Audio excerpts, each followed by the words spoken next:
Got big news on the Obamagate front. So, Senate committee prepped to subpoena dozens of Obama admin officials in probe of Crossfire Hurricane routes.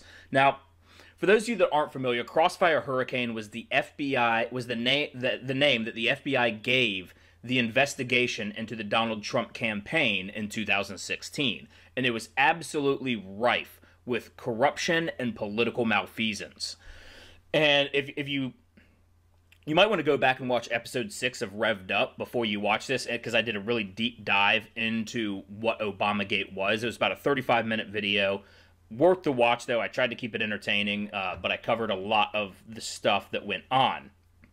So, Senate Homeland Security Committee authorized Committee Chairman Senator Ron Johnson to subpoena 40 people, including many top Obama administration officials, in connection with a Senate probe into the Russian collusion investigation into the Trump campaign.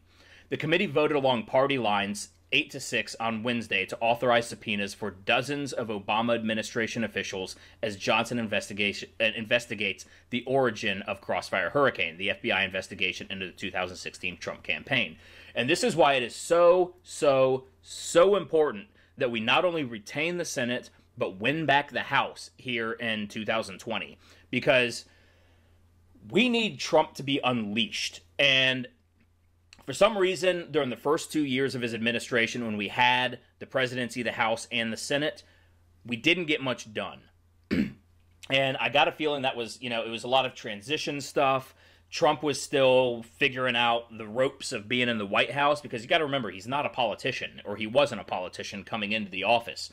And so we need to make sure that for the next 4 years, we have carte blanche to be able to investigate all of this stuff and root out the deep state corruption. So the committee has approved subpoenas for 33 people during a July meeting, but Democrats objected on procedural grounds and forced a new vote on Wednesday that included subpoenas for 7 more people, according to the Daily Caller News Foundation. So, of course, they approved the subpoenas for 33 people in July, but then the Democrats, used some weasel words or whatever to try to get out of actually subpoenaing those 33 people, and for their trouble, they got 7 more names added to the list. So, new additions under Johnson's subpoena include Cambridge professor Stefan Halper, who served as an informant to the FBI during Crossfire Hurricane, as well as FBI Director Andrew McCabe and Justice Department official Bruce Orr. Now, I feel like there needs to be a little bit of background information on who each of those people are. They don't really talk about it in this article. But Harper, who was a University of Cambridge professor and a member of the Cambridge Intelligence Seminar, which is this, I guess, a seminar that was started by a group of British intelligence individuals. And Halper had asked George Papadopoulos to fly to London to talk about writing a policy paper. He was going to offer him $3,000 to write this policy paper. And then when George Papadopoulos landed in London, he quickly shifted the conversation to questions about Hillary Clinton's emails. And Papadopoulos didn't really have much information to give Halper about the Hillary Clinton emails, so it kind of fizzled out from there. But the question is, who put him up to it? Because Halper is a longtime Republican who was a vocal Hillary supporter in 2016, which should be a massive red flag that he's kind of a swamp monster himself, even though he's British. And so then we have former Deputy FBI Director Andrew McCabe, and we all remember Andrew McCabe was fired like one day before he got his pension, so they weren't going to let him walk away with, I think it was like $2.5 million pension. He lost that because of his actions. But what he did was he made false statements to investigators probing an unauthorized leak that McCabe himself had orchestrated. And that was a leak that he orchestrated in in 2016 when he directed Lisa Page, who we all remember from her text messages with her paramour Peter Strzok, who were both cheating on their spouses. She was telling him, "Oh, I'm so worried about a Trump administration," and he was texting back, "Oh, don't worry about it. We've got an insurance policy," which clearly was this whole Russian collusion investigation. So McCabe ordered Lisa Page to leak investigative information about the FBI's Clinton investigation, essentially confirming that there was one. And then when he was asked about it by the Inspector General and the FBI later, he lied about it. Or as they like to call it, what was it, lack of candor, which was just outright lying. And of course they tried to brush it off as, oh, he didn't mean to lie. He had way too many things going on with his top tier position at the FBI to remember things like, or to remember questions about something petty like a leak, despite the fact that he orchestrated the leak.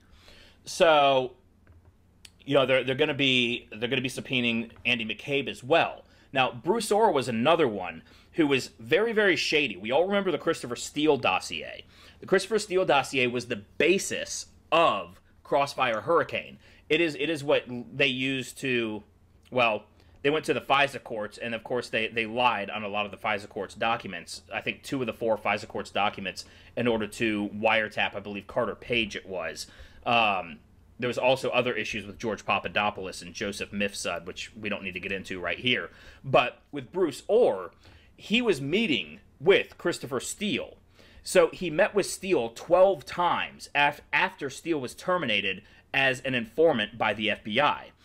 And he failed to disclose that information to the investigators. Now, what adds to the sketchiness of Bruce Orr is that his wife actually worked for Fusion GPS, which was the company that was basically in charge of creating the Steele dossier, which turned out to be mostly an utter fabrication, which was also gotten with Russian contacts. So, and also on behalf and paid for by the Clinton campaign. So the entire thing about accusing the Trump team of colluding with Russia was to deflect that the Hillary campaign was actually colluding with Russia through the creation of this Steele dossier. And what's so crazy about the media is that they will still continue this fake narrative about Trump colluding with Russia, citing the Steele dossier, which is living proof that Hillary Clinton did collude with Russia. But they won't mention word one about that because they don't care about Russian collusion. They care about a tribal win for the Democrats. Very, very dirty stuff. So, back to this article. Excuse me. We are here today to overcome a ridiculous assertion by the ranking member of the regarding committee subpoena rules, and while we're at it, to vote on subpoena authority for 7 additional members based on new information, Johnson said at the hearing, according to the Washington Examiner.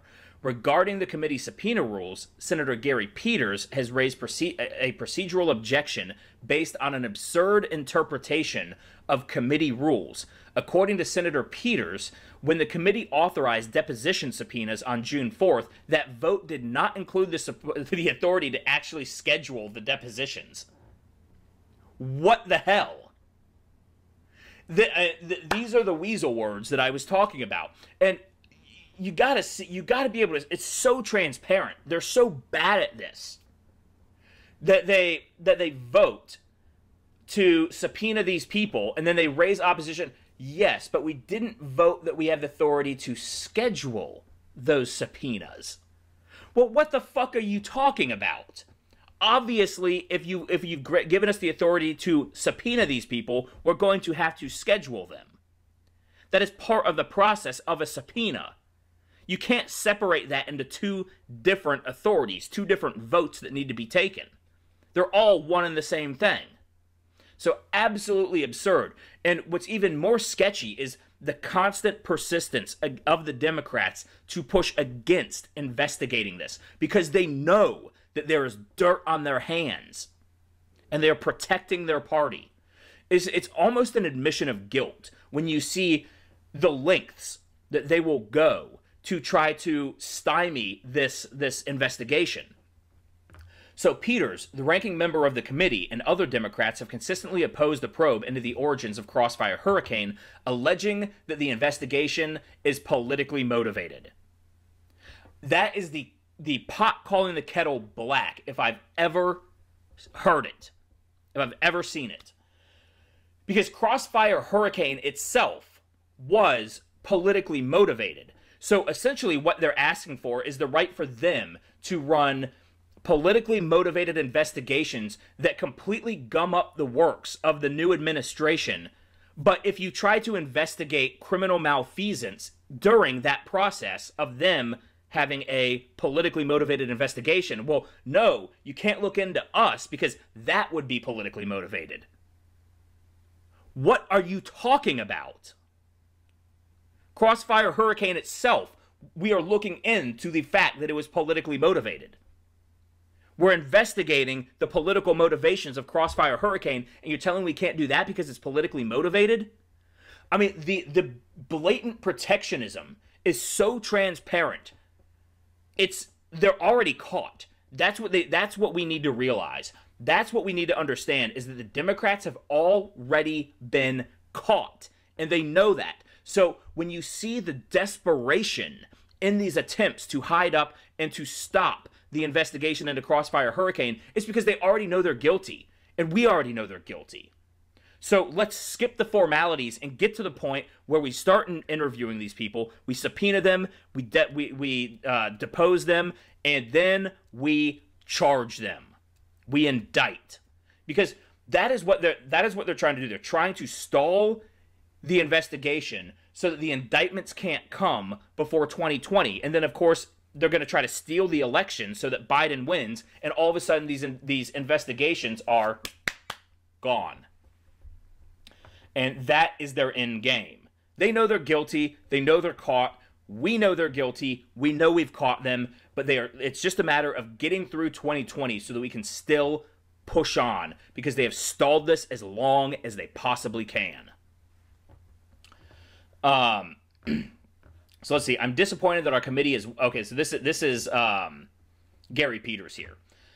I'm disappointed that our committee is once again meeting to discuss the authorization of subpoenas instead, let me say that again, instead of the serious challenges facing Americans, Peters said. Again, that is outright deflection. Because if you don't think that a deep state corrupt establishment that has been putting upon us, selling us out to China, eroding the middle class in this country is a pressing issue and a serious challenge facing Americans, then you are dead ass wrong. That is the biggest and most serious challenge facing Americans, is the corruption within our own system. And that is what we are trying to weed out with this investigation.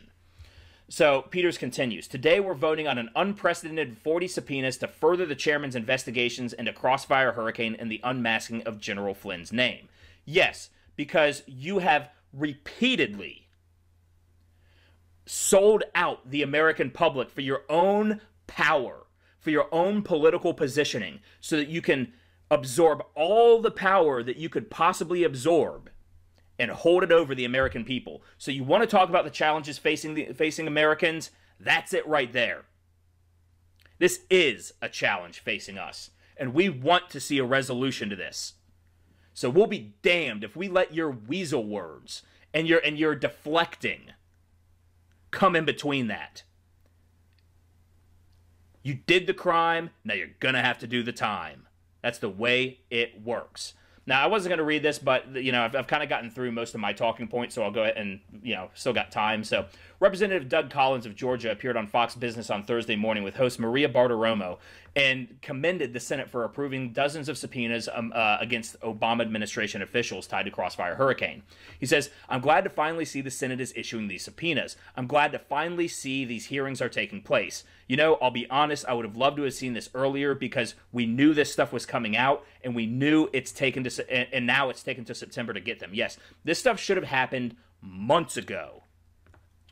But now we have them. Let's get the truth to the American people, because you're right. Every time we peel back the onion, every time I've been on your show and many other shows and we've talked about it, the left and the mainstream media would make fun of us saying, you're just on a wild goose chase trying to protect the president. No. We are hunting boar that... And I don't know, that wasn't going to play out. My analogy wasn't really going to work there. No, but we are not on a wild goose chase, and it is y'all who are protecting the Democrats by trying to say that we shouldn't be chasing this down. And Collins continued, everything we've talked about turned out to be true. So it's time for them now. It's time for them now. It's time for the Senate, who has the subpoena power, to get them under oath and get them in there, Collins continued, referring to the officials that Johnson now has the authority to subpoena. It's time to hold them accountable, and Attorney General William Barr needs to do that. Yes, and we need to see indictments. We need to see the Democrat Party burn for this and many, many other crimes against the American people, selling us out to foreign interests, getting kickbacks in return. I'm talking about Ukraine. I'm talking about China. I'm talking about all the things that I don't even know I'm talking about yet that we need to find out about. Anyways, guys, that's the video. Go ahead and hit that like button, turn that button blue. Also, subscribe to the channel if you haven't already. Share this video. Let people know what's going on in the country. And also follow me on Facebook, Twitter, Instagram, and Parler at Ram Thorburn. And if you're interested in contributing a little bit of cash to this channel, which would be greatly, greatly appreciated. I could use some new equipment. There are links to my Subscribe Star, Patreon, and PayPal down in the description below. Any contributions would be greatly, greatly appreciated. Anyways, guys, thank you very much for watching, and I hope you have a wonderful day.